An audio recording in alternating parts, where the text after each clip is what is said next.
बड़ी खबर निकल कर आ रही है। रक्षा मंत्री राजनाथ सिंह ने ऑपरेशन सिंदूर और ब्रह्मोस पर क्या कहा। रक्षा मंत्री राजनाथ सिंह ने रविवार को उत्तर प्रदेश के लखनऊ में BrahMos aerospace integration and testing facility का वर्चुअल उद्घाटन किया। इस मौके पर उन्होंने भारतीय सेना के ऑपरेशन सिंदूर, ब्रह्मोस और आतंकवाद पर बात की। रक्षा मंत्री राजनाथ सिंह ने रविवार को उत्तर प्रदेश के लखनऊ में BrahMos aerospace integration and testing facility का वर्चुअल उद्घाटन किया। इस मौके पर उन्होंने भारतीय सेना के ऑपरेशन सिंदूर, ब्रह्मोस और आतंकवाद पर बात की। राजनाथ सिंह ने कहा, ऑपरेशन सिंदूर सिर्फ एक सैन्य कार्रवाई भर नहीं है, बल्कि भारत की राजनीतिक, सामाजिक और सामरिक इच्छा शक्ति का प्रतीक है।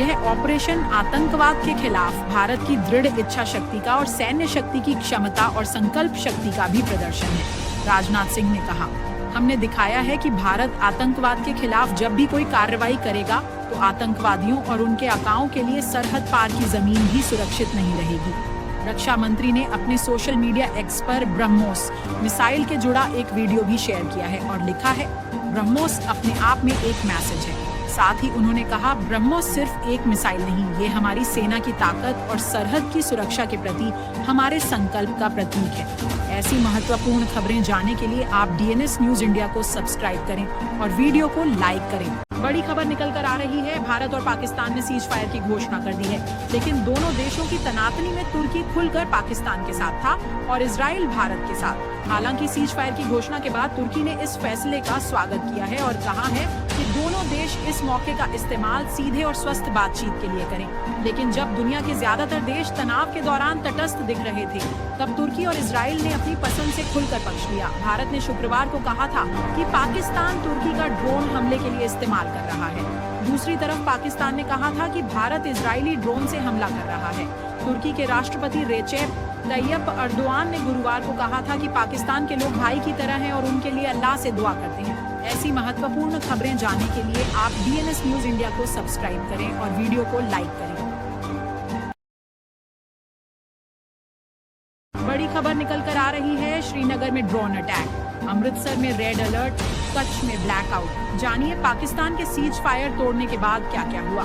भारत और पाकिस्तान के बीच हुए ताजा सीज फायर समझौते के चंद घंटों बाद ही एक बार फिर सीमा पर गोलियों की गूंज सुनाई दी। जम्मू कश्मीर से लेकर पंजाब, राजस्थान और गुजरात तक पाकिस्तान की ओर से उकसावे की कार्रवाई ने माहौल को एक बार फिर तनावपूर्ण बना दिया।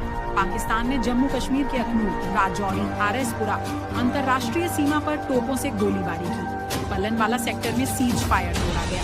इसके अलावा श्रीनगर और उधमपुर में पाकिस्तानी ड्रोन देखे गए और सेना ने फौरन एंटी ड्रोन सिस्टम सक्रिय कर दिया, जिसके बाद पाकिस्तान के सभी हमले नाकाम कर दिए गए। ऐसी महत्वपूर्ण खबरें जानने के लिए आप डीएस न्यूज इंडिया को सब्सक्राइब करें और वीडियो को लाइक करें।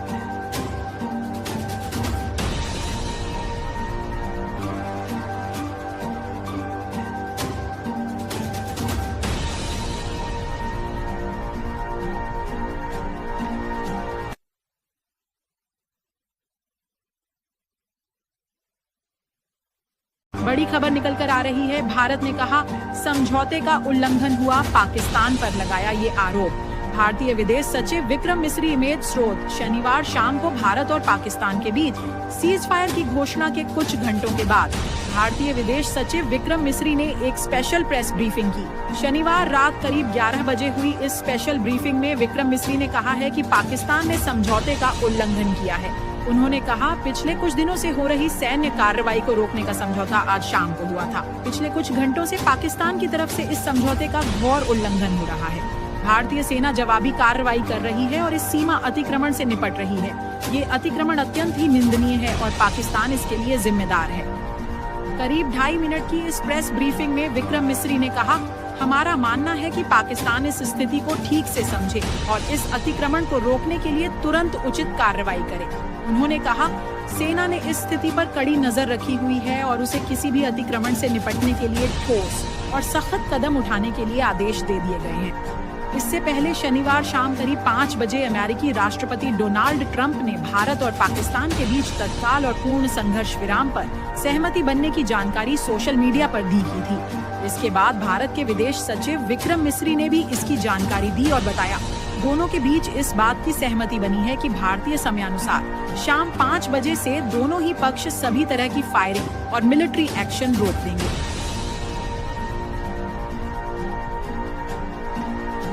बड़ी खबर निकल कर आ रही है। आवेशी ने सीज फायर पर उठाए सवाल। ये के संग युद्ध रोकने पर सरकार से पूछे 4 सवाल। ओवैसी ने भारतीय सेना और सरकार का समर्थन करते हुए कहा कि मैं हमेशा बाहरी आक्रमण के खिलाफ सरकार और सशस्त्र बलों के साथ खड़ा रहा हूँ। भारत और पाकिस्तान के बीच युद्ध विराम पर सहमति बन गई है, लेकिन एएमएम प्रमुख असदुद्दीन ओवैसी ने सीज फायर के ऐलान पर प्रतिक्रिया देते हुए कहा कि जब तक पाकिस्तान अपनी धरती का इस्तेमाल भारत के खिलाफ आतंकवाद फैलाने के लिए करता रहेगा, तब तक स्थायी शांति संभव नहीं है। उन्होंने कहा कि चाहे सीज फायर हो, पहलगाम हमले के जिम्मेदार आतंकवादियों के